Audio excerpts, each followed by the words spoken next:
Thank you, Honourable Deputy Prime Minister Richard Marles, for allowing this time with the Vanuatu Broadcasting Television Corporation. Pleasure.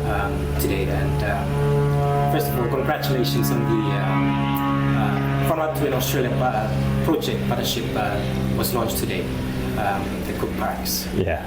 Congratulations. Thank you. It was a very special day at a fantastic facility. It's 106 million Australian dollars has been invested in both the Cook Barracks and Taroas Barracks, and it completely changes the accommodation and service really for those in the Vanuatu Mobile Force. And one of the things I've come to learn is that for our uniformed services like the Vanuatu Mobile Force or the Vanuatu Police Force, the people are the heart of it, and you can't have a more important investment than investing in the conditions that people do their work in. I mean, it's such an important thing to decide to give service to your country. What matters is that people are able to do that in surroundings which are fit for purpose, which are comfortable, which enable them to have their families there. But along the way, you know, the money that has been spent on this has almost all been spent in the Vanuatu economy. And so we've seen more than 1,000 people work on this project, more than 600 acquire a white card standard qualification.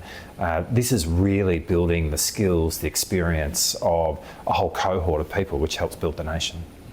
Thank you. So before we go further into that, the Australian Foreign Minister Penny Wong and the former Prime Minister Honourable Ishmael Kasaka, they have signed a security agreement back in December 2022. But the pact still hasn't been ratified by the Vanuatu Parliament.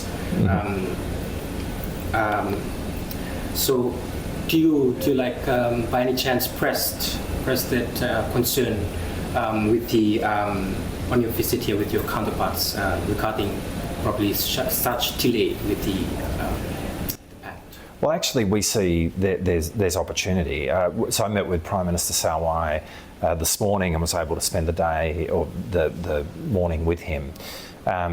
What is clear is that there is a desire in Vanuatu to broaden the agreement, to have it cover security issues, but not just security issues. Look at the economic opportunities which exist between Vanuatu and Australia. We agree with that. We think there is an enormous opportunity for us to envisage this in a wider way, and we are hopeful that we will be able to conclude negotiations for a broader, a wider agreement, which includes security, but which also looks at other ways in which we can cooperate economically, and I think that's not too distant in the future. So we're actually very comfortable with the dialogue that we have with the Vanuatu government around this. So the Vanuatu Police Minister Andrew Dapuat has attended a meeting with the Chinese Minister for Public Safety and several other police ministers last week. Is Australia uneasy about this, given you said that China should have, quote, no role in Pacific policing? And have you, by any chance, raised any concern on this front with the minister? Well, firstly, we understand that the countries that Vanuatu ministers choose to meet with is ultimately a matter for Vanuatu. So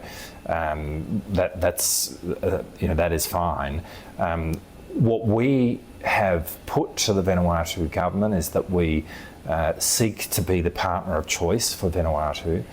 We don't get that by right. We need to earn that, and what we've done in terms of the investment in the Cook Barracks is a really good example of how we're not just walking the walk, but we are talking the talk. So we're not just talking the talk, but we are walking the walk, and actually investing in the capability of Vanuatu. At the recent Pacific Island Forum, we announced a significant policing initiative across the Pacific, and we see that there's real opportunity to be working with Vanuatu in relation to that. So we're focused on our own relationship with Vanuatu. I mean, the reality is that we are the closest of neighbours. There is a strong people-to-people connection between our two countries. And there is actually a deep affinity between the Ni Vanuatu people and the Australian people. And I think our job as government is to allow that affinity to be given its full expression. And I think the Cook Barracks is a good example of that, but our ongoing dialogue with the Ni Vanuatu government is a good example of that. Thank you. So back to the Cook Barracks, the recent launch. How would the new Vanuatu military barracks strengthen the defence relationship between Australia and Vanuatu? Well, we think there's real opportunity to be doing more between the Australian Defence Force and the Vanuatu Mobile Force. There's in fact very deep links between the Vanuatu Mobile Force and NOR Force in Australia, which is one of the units in Australia which does coastal surveillance. We'd like to see whether there are opportunities to revitalise those links, to create opportunities for our personnel to work more closely together. You know, this is as much a benefit for Australia as it is for Vanuatu. It gives our service personnel an incredible opportunity to come here or in Australia to work closely with members of the Vanuatu Mobile Force, but we hope in the process that what it does is enable an opportunity to build skills and capability for the Vanuatu Mobile Force. So we will continue to not just look at infrastructure, but that is important, and obviously we're doing that with Taroas and the Cook Barracks, but also look in an operational sense about ways in which we can build our cooperation, learn more from each other, do more exercises and operations together. Thank you. So, what are the, given the launch of the new parks, so what are the Australia's future plans to help Vanuatu with its defence needs after building the barracks? Well, as I say, we'll keep working very cooperatively with Vanuatu.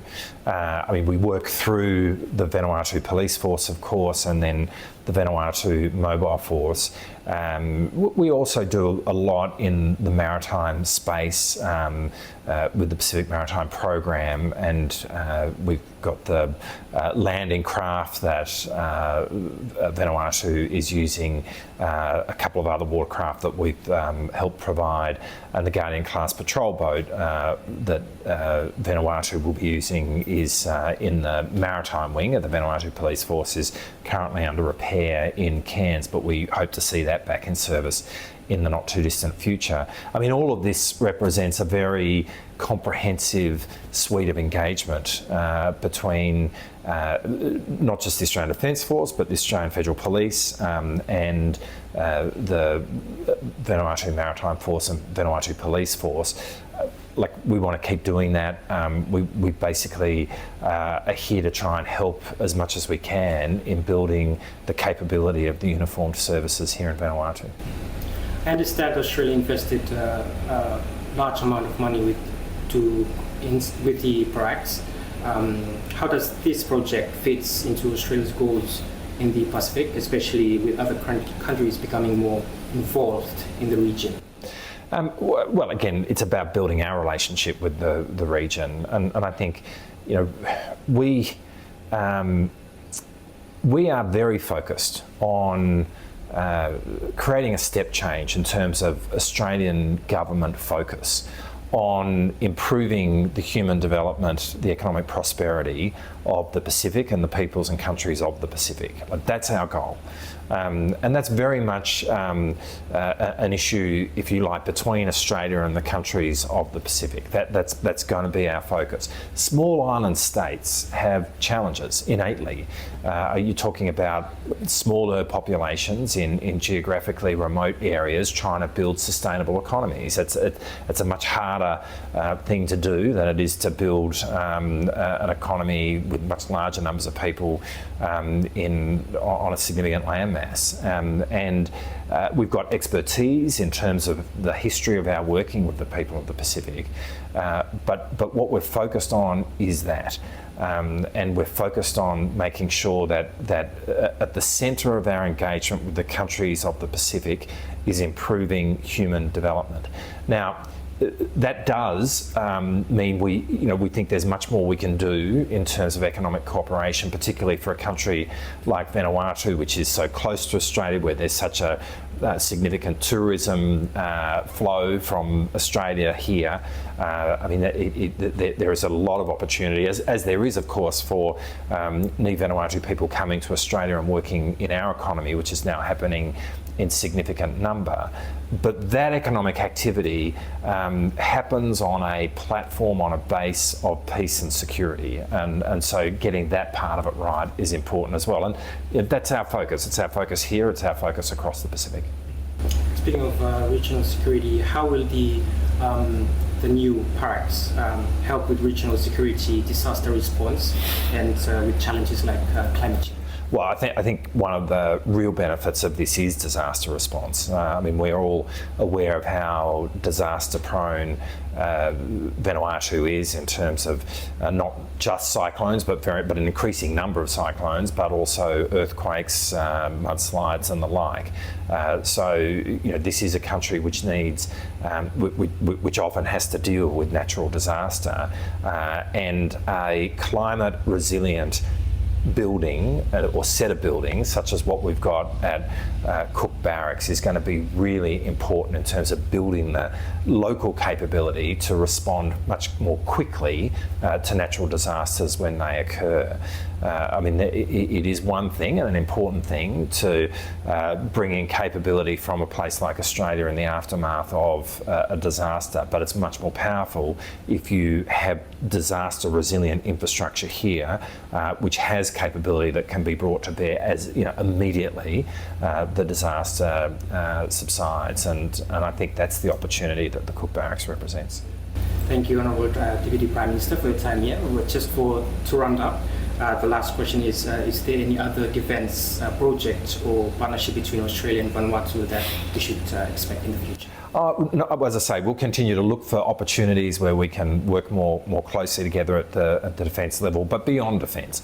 We are really looking forward to reaching an agreement with the Vanuatu government on security, but more broadly on greater economic cooperation. I mean, this country has so much potential, and we really have such a great opportunity to unleash that potential by enabling our two peoples to engage with each other more economically, and I think that's the aim of both governments.